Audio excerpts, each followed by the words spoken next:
Ladies and gentlemen, this is an emergency. Are there any fighter pilots on board? Captain Rodriguez's voice shook over the intercom as alarms screamed and warning lights flared in the cockpit.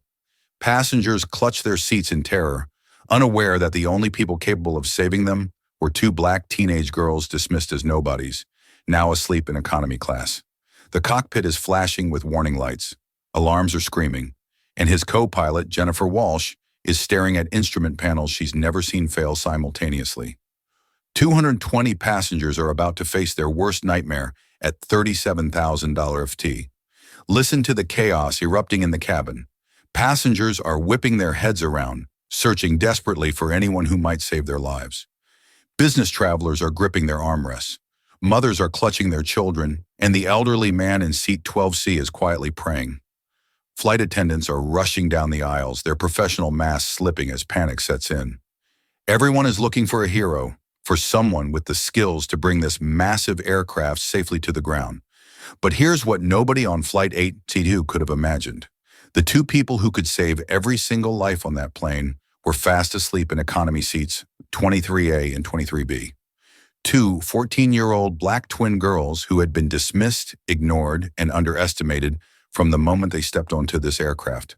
Ella and Stella Williams looked like typical teenagers, but they possessed skills that would make seasoned pilots jealous. Welcome back to Black and Bruised Stories. If you're new here, you've just joined a community dedicated to truth, justice, and survival. Show some love by clicking the like and subscribe button. Before we dive deeper into this story, drop a comment where you are watching from and what time it is for you right now. Ella Williams shifts slightly in her sleep, her curly hair falling across her face as turbulence rocks the aircraft. In her lap rests a worn copy of Advanced Aircraft Systems, reading material that would challenge most engineering students. Her sister Stella sleeps peacefully beside her, dreaming of spacecraft and distant planets, completely unaware that her thousands of hours on flight simulators are about to become the difference between life and death for everyone aboard. Nobody on that plane could have imagined that these two dismissed teenagers would become their only hope for survival. But by the time Flight 892 touched the ground, these young girls would rewrite everything people thought they knew about heroes, expertise, and never judging a book by its cover. Let me tell you exactly how we got to this terrifying moment. 3 hours earlier, Ella and Stella Williams were standing in Denver International Airport, facing the same prejudice and assumptions they dealt with their entire lives. These weren't ordinary 14-year-olds. They were the daughters of Colonel Patricia Williams, one of the most decorated fighter pilots in the United States Air Force, currently deployed overseas defending our freedom. Ella is the analytical twin, quiet, methodical, with a mind that processes technical information like a supercompute. She reads aviation manuals the way other kids read comic books, memorizing specifications, emergency procedures, and aircraft systems with photographic precision. She can tell you the exact fuel capacity, maximum altitude, and emergency protocols for virtually every commercial and military aircraft in service today. When other kids her age are worried about social media, Ella is studying the physics of flight and dreaming of becoming an aerospace engineer. Stella is Ella's opposite, but equal outgoing, confident, with an infectious enthusiasm for everything related to flight and space exploration. She wants to be an astronaut to pilot spacecraft to Mars and beyond. While her classmates play video games, Stella spends countless hours on advanced flight simulators, mastering emergency scenarios that would challenge experienced pilots. She's the twin who asks a million questions, who wants to understand not just how things work, but why they work that way. Here's what makes their story absolutely extraordinary. These girls have been raised on military bases around the world: Germany, Japan, South Korea, and multiple bases across the United States.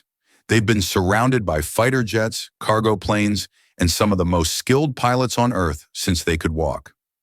Their mother and her fellow pilots recognized something special in these girls and began training them during off-duty hours when they were just 10 years old. We're talking about thousands of hours on military flight simulators. We're talking about training that covers everything from basic aircraft operation to complex emergency scenarios. These girls can identify any aircraft just by the sound of its engines. They know the difference between a Pratt& and Whitney and a Rolls-Royce turbine from 3 miles away. They've studied every major commercial aircraft model, memorized emergency checklists, and practiced scenarios that most licensed pilots never encounter in their entire careers. Ella and Stella currently attend the Morrison Academy, a specialized STEM school designed specifically for military children. They're not just good students, they're exceptional. Advanced calculus, physics, aerospace engineering, meteorology, subjects that challenge college students are routine coursework for these remarkable twins. Their teachers describe them as prodigies, but more importantly, they describe them as dedicated, hardworking young women who never let success go to their heads. But here's the heartbreaking reality these brilliant girls face every single day.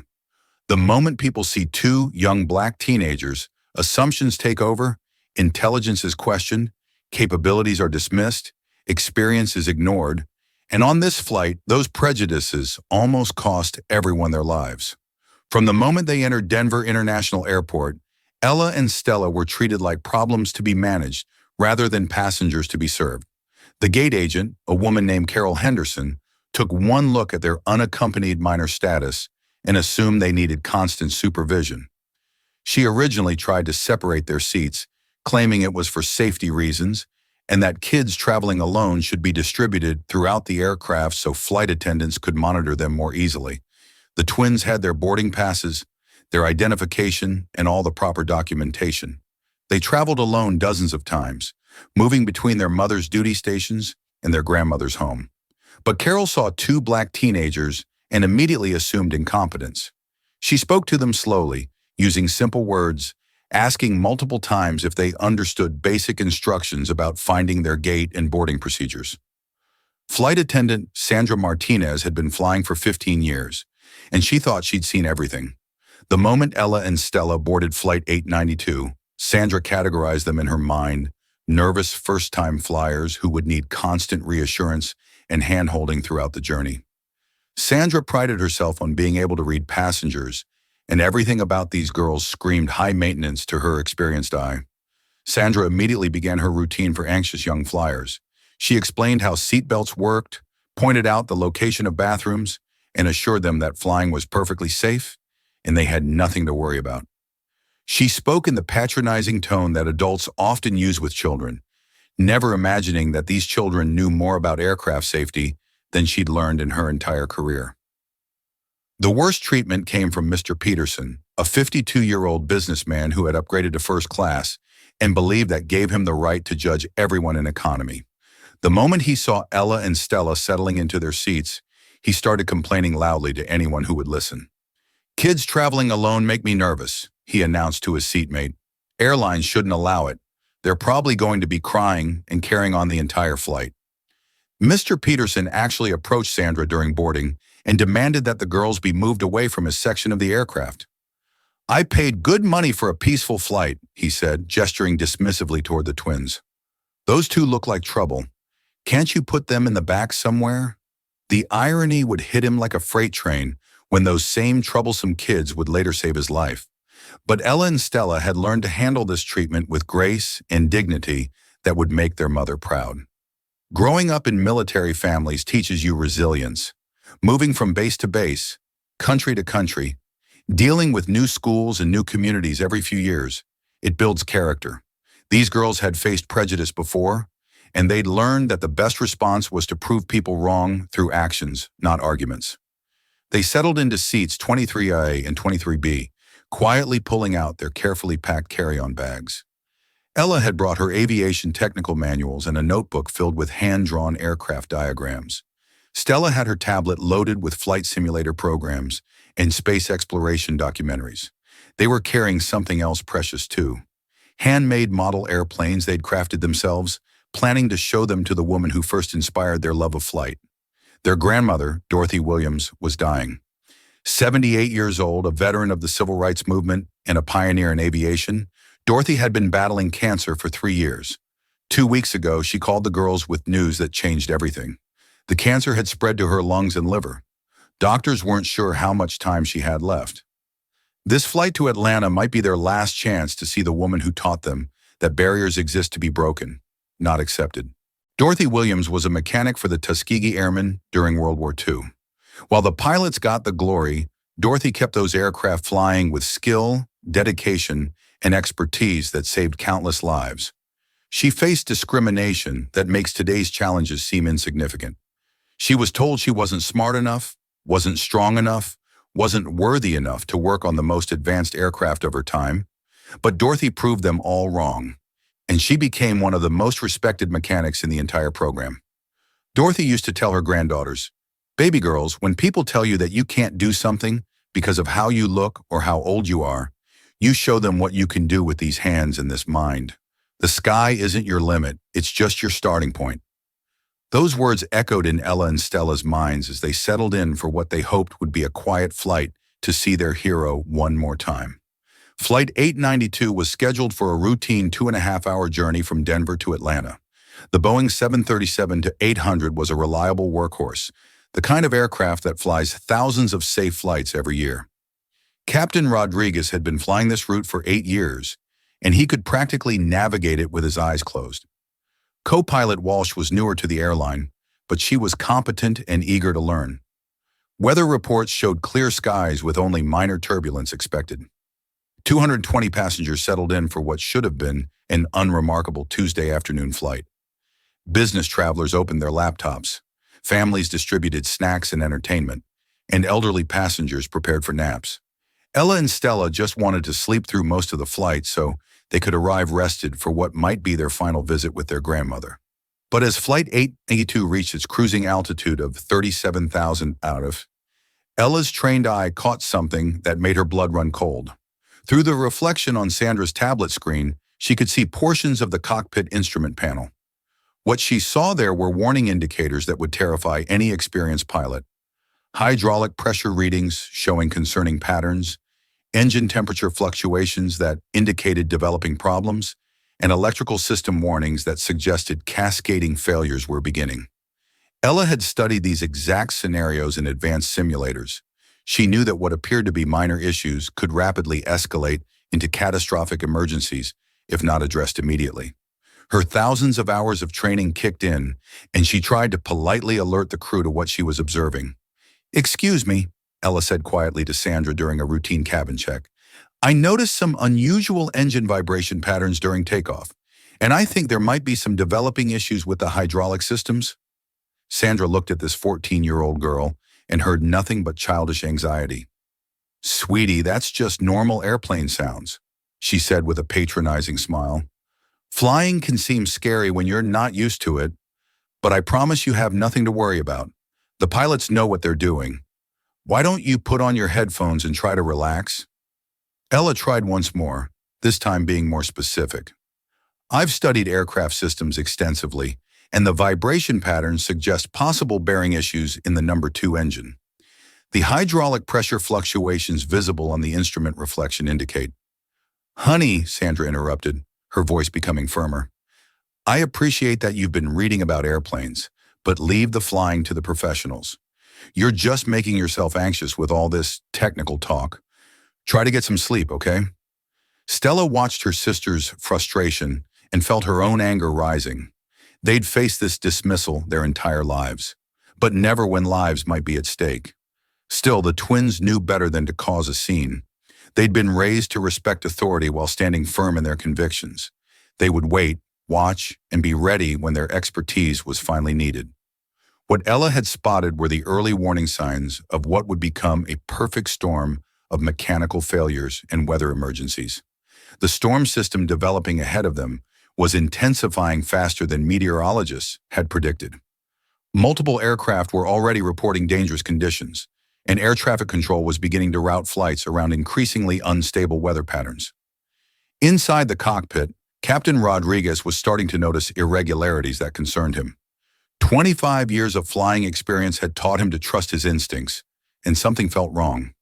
Co-pilot Walsh was focused on standard flight procedures, but she was about to face challenges that her limited experience hadn't prepared her for.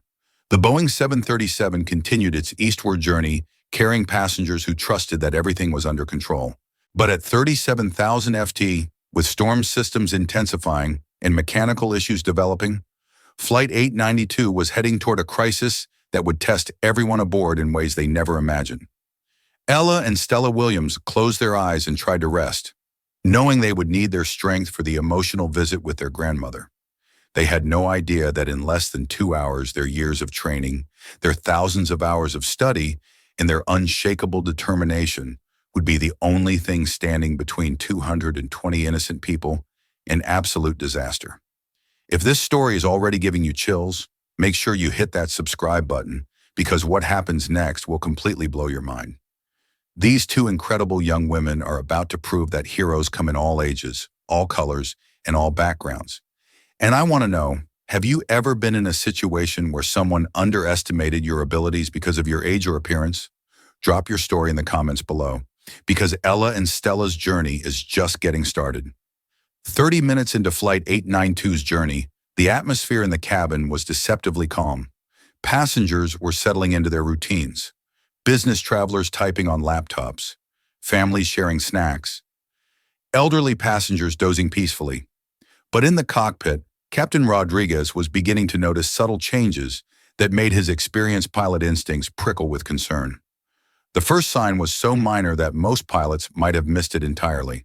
A slight irregularity in the engine parameters, barely perceptible fluctuations in hydraulic pressure, and electrical readings that didn't quite match the textbook normal ranges.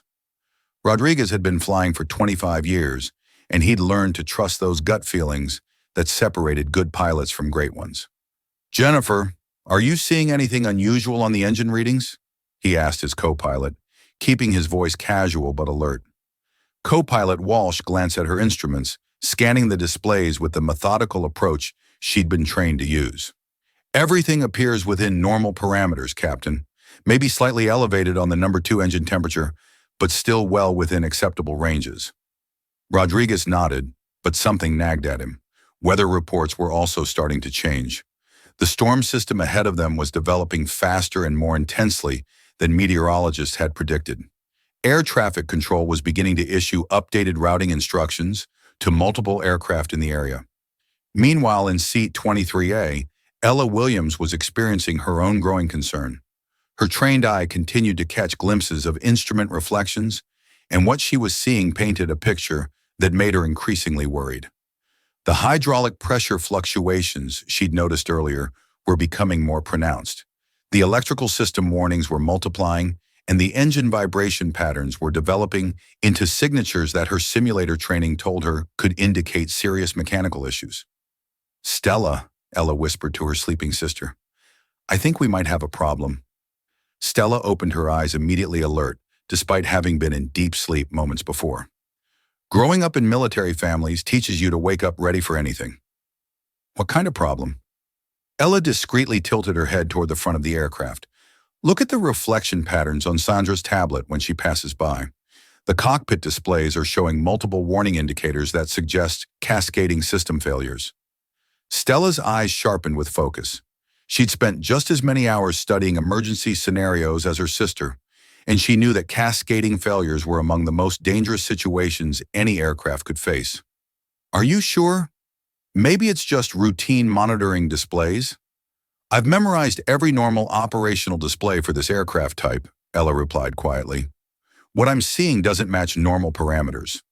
We're dealing with hydraulic issues, electrical problems, and possible engine bearing failures, all developing simultaneously." The twins exchanged a look that communicated volumes. They'd been training for emergency scenarios since they were 10 years old. They knew more about aircraft systems than most commercial pilots learned in their entire careers. But they also knew that nobody on this aircraft would take their expertise seriously until it was potentially too late. Stella made a decision. "We need to try again to alert the crew." Ella shook her head. "Sandra already dismissed everything I told her. She thinks we're just anxious kids who don't understand what we're seeing." "Then we wait and watch," Stella said firmly, "but we stay ready." 45 minutes into the flight, the situation was deteriorating faster than anyone in the cockpit realized. Captain Rodriguez was now seeing clear indications that multiple systems were experiencing stress. The storm ahead of them was being upgraded from a routine weather system to a dangerous supercell formation. Air traffic control was routing aircraft around an increasingly large area of severe turbulence and dangerous wind shears. Atlanta Center. This is United 892. Rodriguez radioed. We're seeing some unusual readings on multiple systems, requesting permission to deviate around the weather and possibly divert to an alternate airport if conditions continue to deteriorate. United 892 stand by for routing instructions. We have multiple aircraft requesting weather deviations. The storm system is intensifying beyond forecast parameters. In the cabin, passengers were beginning to notice increased turbulence. The smooth flight they'd been enjoying was becoming bumpier, and flight attendants were moving through the aisles with practiced efficiency, securing loose items and checking that seatbelts were fastened. Sandra Martinez approached rows 20 through 25 for her routine passenger check. When she reached Ella and Stella, she noticed that both girls were awake and alert, looking more focused than she'd expect from nervous teenagers. "How are you girls doing?" Sandra asked with professional courtesy. "The turbulence might get a bit stronger as we navigate around some weather, but it's nothing to worry about." Ella looked up at Sandra with serious eyes. "The turbulence isn't random," she said quietly. "The patterns suggest we're encountering wind shears consistent with severe storm cell development. Combined with the mechanical issues I mentioned earlier, this could become a very dangerous situation very quickly." Sandra's patience was wearing thin. She'd dealt with nervous passengers for 15 years, and she thought she knew how to handle anxious travelers. "Sweetheart, I understand that flying can be scary, but you really don't need to worry about technical details. The pilots are highly trained professionals who know exactly what they're doing." "Ma'am," Stella interjected politely but firmly, "my sister and I have extensive training in aircraft systems and emergency procedures. We're not nervous passengers. We're trying to help you understand that this aircraft is developing multiple critical issues that require immediate attention." Sandra looked at these two 14-year-old girls and saw nothing but teenage dramatics. "Girls, I appreciate your concern, but unless you have pilot licenses, I need you to let the crew handle the flight. Put on your headphones. Try to relax and trust that we know what we're doing." The twins watched Sandra walk away, frustration building, but discipline holding firm. They'd been raised to respect authority while standing ready to serve when needed. Their mother had taught them that sometimes the hardest part of being exceptional is waiting for others to recognize your capabilities. 1 hour into Flight 892, the situation in the cockpit was becoming critical. Captain Rodriguez was now dealing with multiple confirmed system malfunctions. Hydraulic pressure in 2 separate systems was dropping below safe parameters. Electrical warnings were indicating problems with backup power systems. Most concerning, the number 2 engine was showing temperature and vibration readings that suggested imminent bearing failure. "Jennifer, I need you to start running emergency checklists," Rodriguez said, his voice tight with concentration. "We're looking at multiple system failures, and I want to be prepared for rapid escalation." Co-pilot Walsh felt her heart rate spike. She'd been flying commercially for only 18 months, and while she was competent and well-trained, she'd never faced a genuine multi-system emergency. "Which checklist should I prioritize, Captain?" "Start with hydraulic failure procedures, then electrical emergency protocols, and get me direct communication with Atlanta approach control. We're going to need priority handling and emergency equipment standing by." The weather situation was also deteriorating beyond what anyone had anticipated. The storm system ahead of them was now classified as a severe supercell with embedded tornadoes, extreme turbulence, and wind shears that could tear an aircraft apart. Multiple flights were being diverted to alternate airports, and air traffic control was struggling to manage the increasing number of emergency declarations in the passenger cabin. People were beginning to sense that something beyond routine turbulence was happening. Experienced flyers noticed that the flight attendants' movements had become more purposeful and urgent. The captain's voice had changed tone during his last announcement, and the turbulence was unlike anything most passengers had experienced. Ella and Stella Williams were processing information that would overwhelm most adults. Through their observation of instrument reflections, crew behavior patterns, and the aircraft's flight characteristics, they were building a comprehensive picture of an emergency situation that was spiraling toward disaster. "Stella, we're looking at a perfect storm scenario," Ella whispered. "Multiple mechanical failures combined with severe weather conditions that exceed the aircraft's safe operating limits." "I know," Stella replied grimly. This is exactly the type of scenario Mom trained us for. Remember the simulator sessions where they threw everything at us simultaneously? System failures, weather emergencies, and crew incapacitation? Ella nodded. Those weren't just training exercises. Mom was preparing us for real-world situations where military families might face emergencies during civilian travel. The twins had undergone training that most commercial pilots never experience. Military emergency preparedness included scenarios where family members might need to assist in crisis situations. Colonel Patricia Williams had insisted that her daughters be prepared for any situation anywhere in the world. Do you think we're the only people on this aircraft with the training to handle what's developing? Stella asked quietly. Ella scanned the passenger cabin, evaluating everyone she could observe. I don't see anyone else who's recognizing the signs. Most passengers are concerned about turbulence, but they don't understand that we're facing system failures that could make this aircraft uncontrollable. 75 minutes into Flight 892, Captain Rodriguez was fighting a losing battle against multiple cascading emergencies. The number 2 engine had just thrown several warning lights indicating immediate shutdown was required. Hydraulic pressure in the primary system had dropped to critical levels. Electrical backup systems were showing intermittent failures, and directly ahead of them was a wall of weather that looked like something from a disaster movie. Atlanta Center United 892 declaring emergency. We have multiple system failures and are unable to maintain current flight path due to severe weather. Requesting immediate vectors to nearest suitable airport and emergency equipment standing by. United 892, roger your emergency declaration. Vectors to Hartsfield, Jackson, Atlanta, runway 27 left. Emergency equipment will be standing by. Be advised, current conditions at destination include severe turbulence, wind shears, and reduced visibility. Rodriguez felt sweat beading on his forehead. In 25 years of flying, he'd never faced a situation this complex. Multiple system failures during severe weather conditions while carrying 220 passengers was every pilot's worst nightmare. Jennifer, I need you to prepare for engine shutdown procedures. On number 2, then start calculating our approach options with degraded hydraulic systems. Sea Pilot Walsh was struggling to keep up with the rapidly developing emergency. Her training had covered these scenarios individually, but never in combination with such severe weather conditions. Captain, I'm not sure I have the experience to handle this level of emergency complexity. Rodriguez understood her concern. Hell, he wasn't sure he had the experience to handle what they were facing, but they were the crew, and 220 lives depended on their ability to bring this aircraft safely to the ground. In the cabin, passengers were now clearly aware that something serious was happening. The engine shutdown procedure had created noticeable changes in sound and vibration. Flight attendants were moving through the aisles with obvious urgency, securing everything that could become dangerous during emergency procedures. Sandra Martinez was trying to maintain her professional composure, but 15 years of experience told her this was unlike any situation she'd previously faced. As she passed Ella and Stella's seats during her emergency preparation routine, she couldn't help but notice that both girls appeared remarkably calm compared to the adults around them. Are you girls okay? Sandra asked, genuinely concerned now rather than patronizing. Ella looked up with steady eyes. We understand what's happening, she said simply. Multiple system failures combined with severe weather emergency. The crew is going to need all the help they can get. Something in Ella's tone made Sandra pause.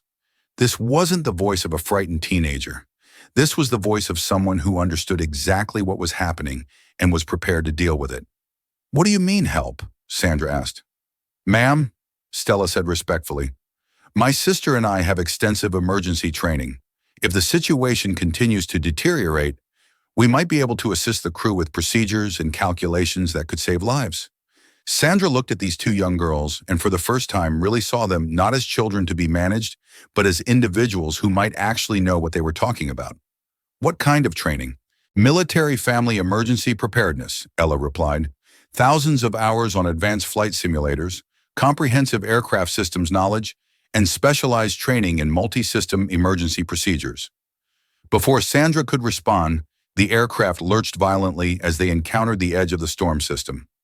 Emergency lighting flickered and several overhead bins popped open despite being properly secured. This wasn't normal turbulence. This was the kind of severe weather that could tear an aircraft apart. Mr. Peterson, the businessman who had complained about the girls being on the flight, was now gripping his armrest with white knuckles and looking around desperately for reassurance that everything would be okay.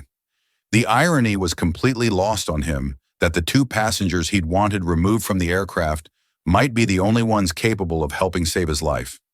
90 minutes into Flight 892, the situation reached a critical tipping point.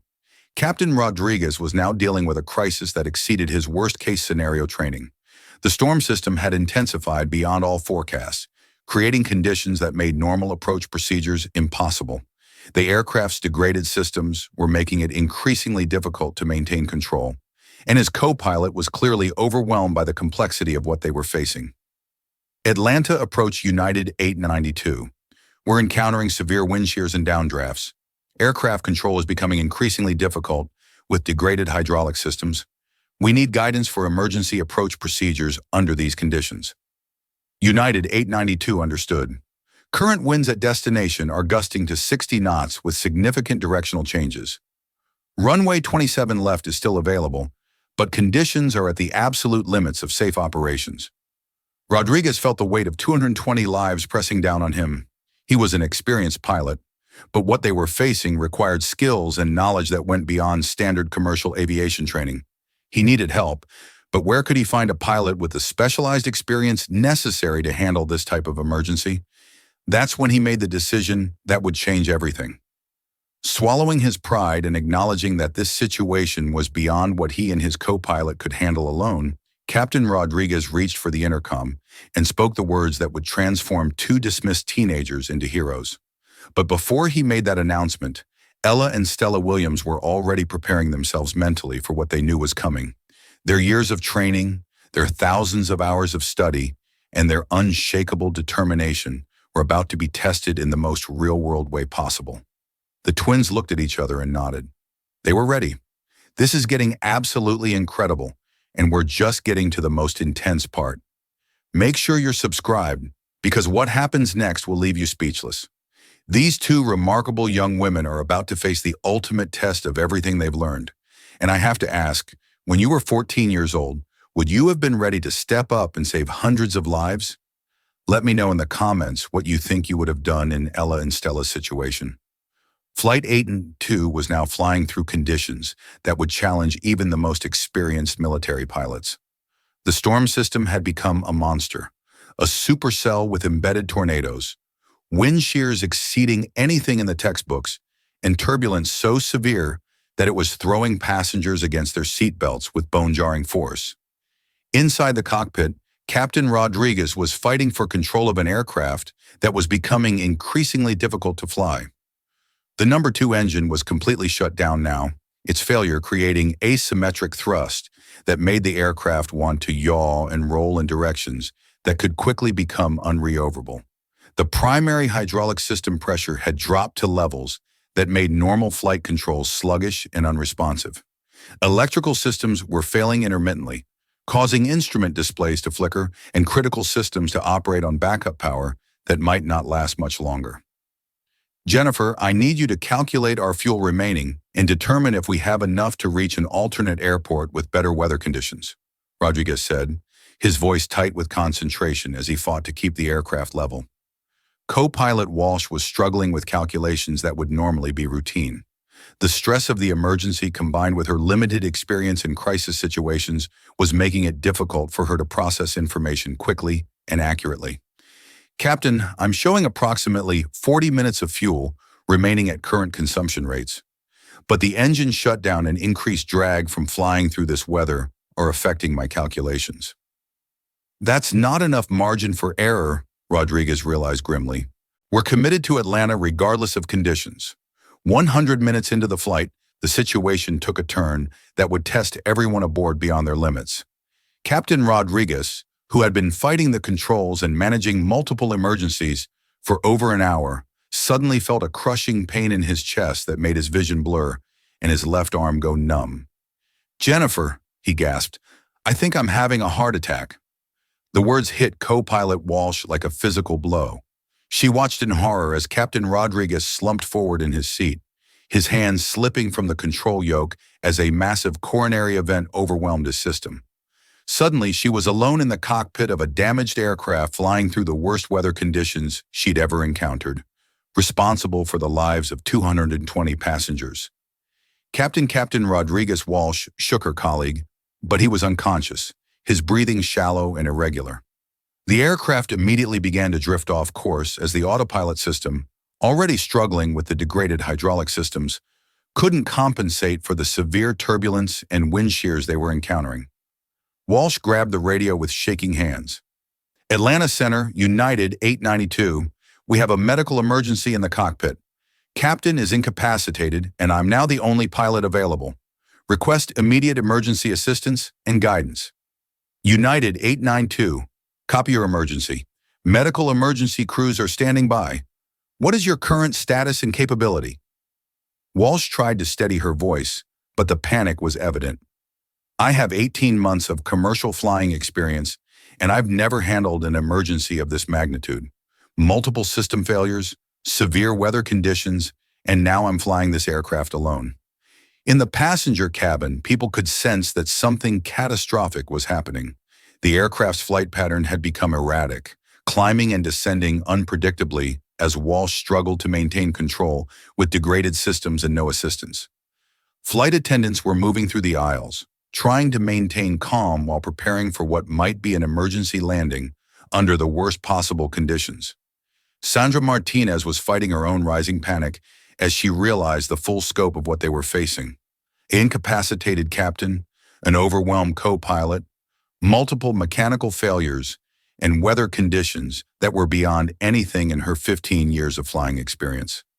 She looked around the cabin, desperately hoping to see someone who might be able to help. That's when her eyes fell on Ella and Stella Williams.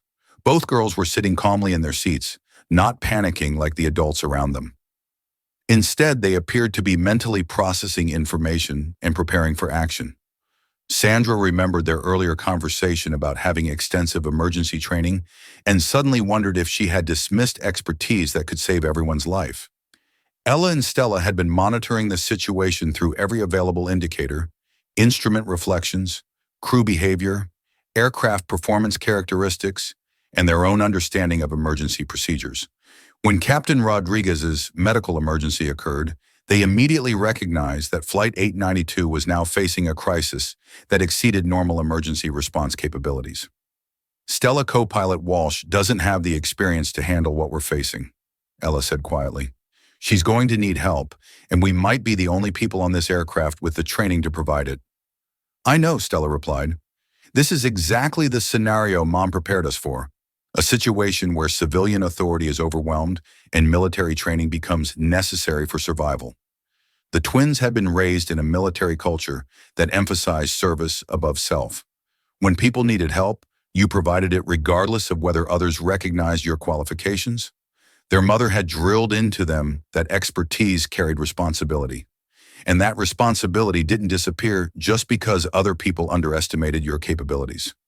Should we try to approach the cockpit? Stella asked. Ella shook her head. Not yet. Walsh is going to have to ask for help first. If we approach without being invited, we'll be seen as interfering kids rather than qualified assistants. In the cockpit, co-pilot Walsh was discovering that flying a damaged aircraft through severe weather conditions was beyond anything her training had prepared her for. The hydraulic problems were making the controls increasingly unresponsive. The electrical failures were causing instrument readings to fluctuate unpredictably, and the weather conditions were throwing the aircraft around with forces that threatened to exceed structural limits. Atlanta Center, United 892, Walsh radioed, her voice cracking with stress. I don't think I can handle this alone. The aircraft is becoming increasingly difficult to control, and I don't have the experience to manage these multiple emergencies simultaneously. United 892 copy. We're going to walk you through emergency procedures step by step. First, let's work on stabilizing your flight path and getting you lined up for an emergency approach. But Walsh knew that radio guidance wouldn't be enough. She needed someone in the cockpit with her, someone who understood aircraft systems and emergency procedures at a level that could complement her basic flying skills. She needed another pilot. That's when she made the decision that would change everything. Co-pilot Walsh reached for the passenger intercom system and spoke the words that everyone aboard had been dreading. Ladies and gentlemen, this is co-pilot Walsh speaking. We have experienced a medical emergency in the cockpit, and I need to know immediately. Is there any military pilot, any fighter pilot whatsoever on board this aircraft? The cabin erupted in murmurs and gasps as passengers looked around desperately, hoping someone would step forward. Business travelers scanned the aisles. Mothers clutched their children and elderly passengers closed their eyes in prayer. Everyone was looking for a hero, for someone with the skills to save their lives. Seconds passed that felt like hours. No one stood up. No one raised their hand. No one stepped forward to claim the expertise that could bring Flight 892 safely to the ground. A businessman in first class half raised his hand, then lowered it sheepishly. "I've taken some flying lessons," he mumbled to his seatmate, "but I've never flown anything bigger than a Cessna." A retired mechanic in row 15 considered speaking up. He'd worked on aircraft for 30 years, but he'd never actually piloted one. His mechanical knowledge, while extensive, wouldn't help fly a damaged Boeing 737 through severe weather. The silence stretched on, heavy with desperation and growing fear. Passengers were beginning to realize that no qualified pilot was going to save them. They were trapped at 37,000 ft in a damaged aircraft with only an overwhelmed co-pilot between them and disaster. That's when Ella Williams stood up. "Ma'am," she called out clearly, her young voice cutting through the cabin noise, "my sister and I can assist you." The entire cabin turned to stare at this 14-year-old girl who had just claimed she could help fly a commercial airliner. Murmurs of disbelief rippled through the passengers. Some people actually laughed, thinking they were witnessing teenage delusion under stress. Mr. Peterson, the businessman who had complained about the girls being on the flight, stood up angrily. "This is insane," he shouted. "We're not going to let children play with our lives. Someone needs to stop this nonsense before these kids get us all killed." Other passengers began voicing similar concerns. A mother holding her baby looked horrified at the thought of teenagers in the cockpit. An elderly man shook his head and muttered about kids these days thinking they know everything. But Sandra Martinez, who had spent the entire flight observing Ella and Stella, was beginning to see something that others missed.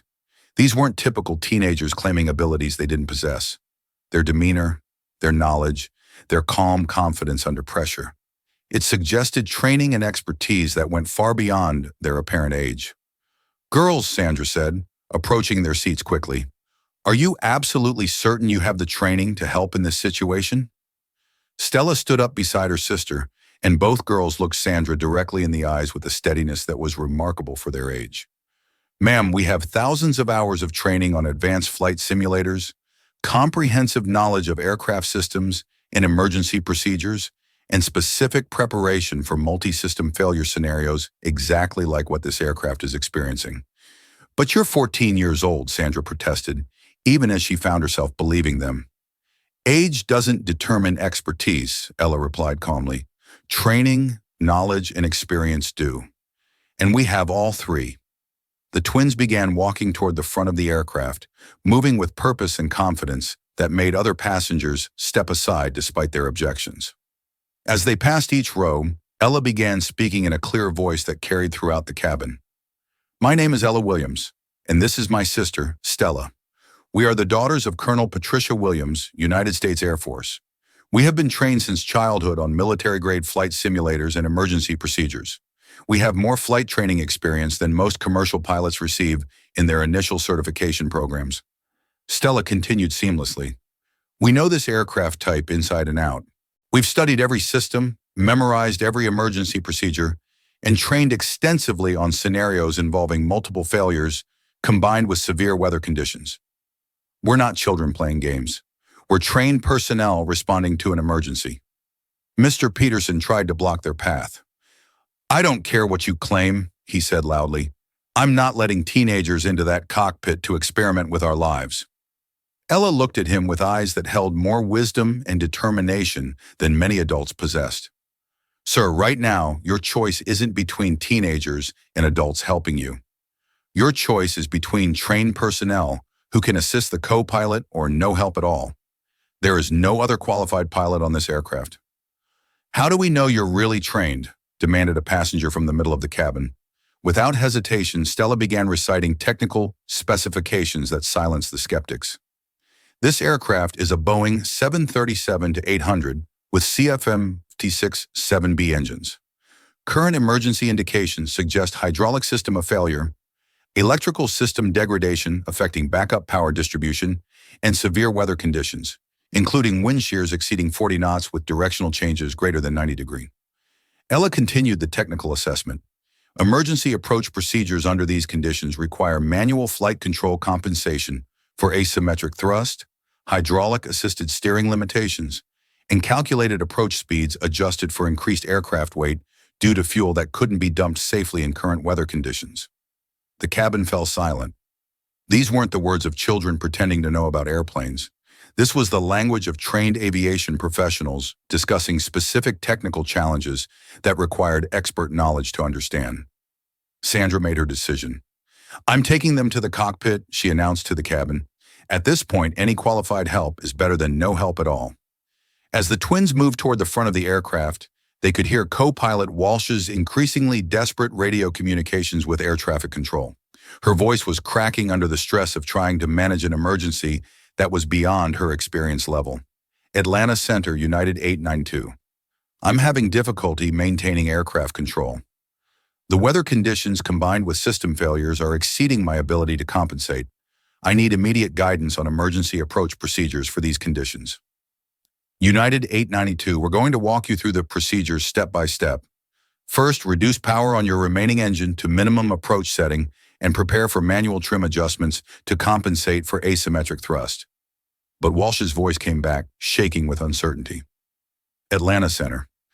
I'm not sure I can execute these procedures safely. I've never performed manual approach calculations under these conditions with degraded aircraft systems." That's when Sandra knocked on the cockpit door. "Ma'am, I have 2 passengers who claim to have extensive flight training and emergency procedure knowledge. They're requesting permission to assist you." Through the intercom, co-pilot Walsh's voice was heavy with desperation. "Send them up. At this point, I'll take any help I can get." Sandra opened the cockpit door, and Ella and Stella Williams stepped into the flight deck of a commercial airliner that was fighting for its life. What they saw there would have overwhelmed most adults. Instrument panels flashing with warning lights, weather radar showing a massive storm system directly ahead, and an unconscious captain slumped in his seat while a young co-pilot struggled with controls that were becoming increasingly unresponsive. Co-pilot Walsh looked up at these 2 teenagers and felt her heart sink. "Please tell me you're older than you look," she said desperately. "Ma'am, we're 14 years old," Ella replied honestly. "But we have the training and knowledge necessary to help you bring this aircraft safely to the ground." Walsh stared at them for a moment, processing the impossibility of her situation. Then she looked at her instrument panel at the weather radar showing conditions that could kill everyone aboard, and at the unconscious captain who couldn't help her anymore. "Prove it," she said simply. Ella immediately moved to the captain's position and began scanning the instrument displays with the systematic efficiency of a trained pilot. "You're showing hydraulic system of failure with pressure dropping below minimum operational parameters. Electrical backup systems are operating on emergency power with approximately 20 minutes of reserves remaining. Weather radar indicates severe turbulence with embedded wind shears that require specific approach vector calculations to avoid structural damage." Stella positioned herself at the engineering panel and began calling out critical information. "Fuel remaining is 32 minutes at current consumption rates. Number 2, engine shutdown has created asymmetric thrust, requiring constant rudder pressure to maintain directional control. Landing gear status is uncertain due to electrical system degradation." Co-pilot Walsh felt a surge of hope for the first time since Captain Rodriguez had collapsed. These weren't children playing with airplane controls.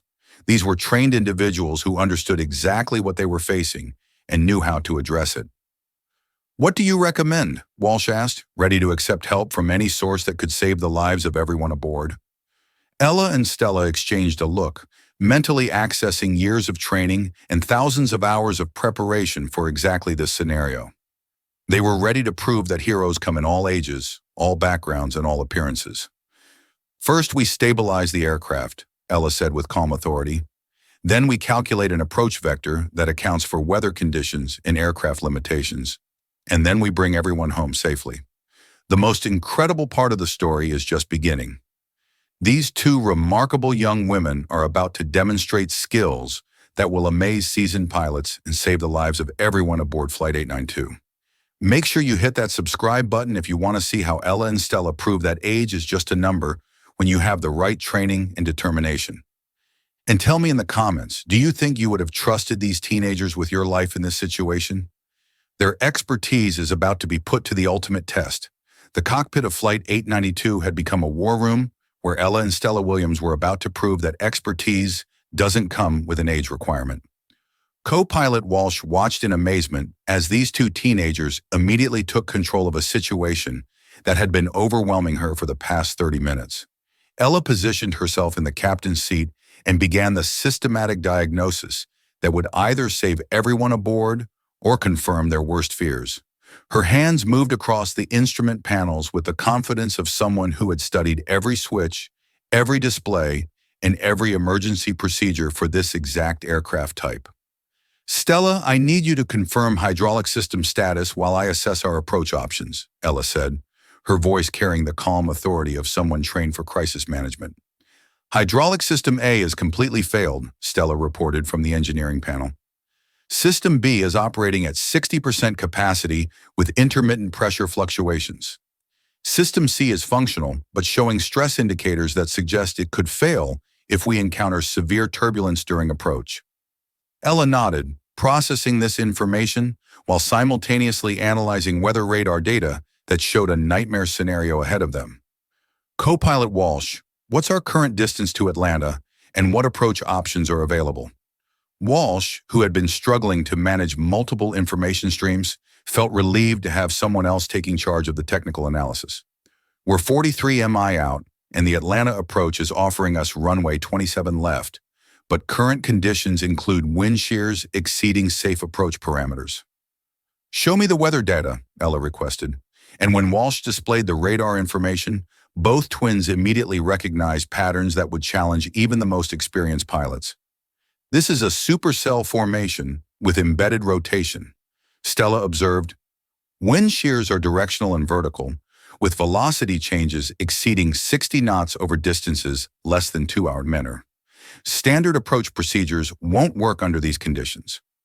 Ella was already calculating alternatives in her head, drawing on training scenarios that simulated exactly these conditions.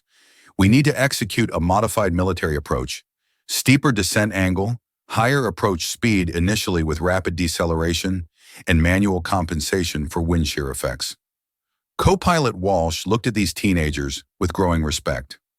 "I've never performed that type of approach. It's not part of standard commercial aviation training, but it is part of military emergency training," Ella explained. "And with our aircraft's degraded systems, it's our only option for safely reaching the runway." What happened next would be talked about in aviation circles for years to come. Ella Williams, a 14-year-old girl, began coordinating an emergency approach that combined advanced mathematical calculations, real-time weather analysis, and aircraft systems management at a level that impressed even the air traffic controllers guiding them. "Atlanta approach United 892. Ella radioed, her young voice steady and professional. "We're requesting clearance for a modified approach profile. We'll be executing a high-speed descent with manual wind shear compensation due to aircraft system limitations." United 892. Who is this speaking? We were communicating with co-pilot Walsh. "Atlanta approach. This is emergency assistance personnel. Co-pilot Walsh remains pilot in command, but I'm providing technical support for approach calculations and systems management." "Atlanta approach United 892. We're encountering severe wind shears at 4,000 FTD, Ella radioed, compensating with power adjustments and manual trim. Request confirmation that emergency equipment is positioned and ready."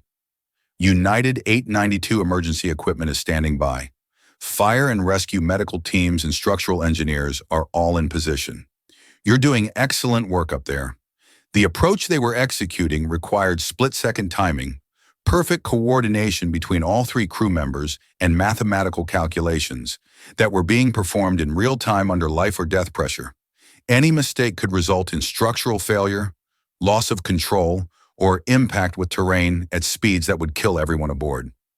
Atlanta approach United 892.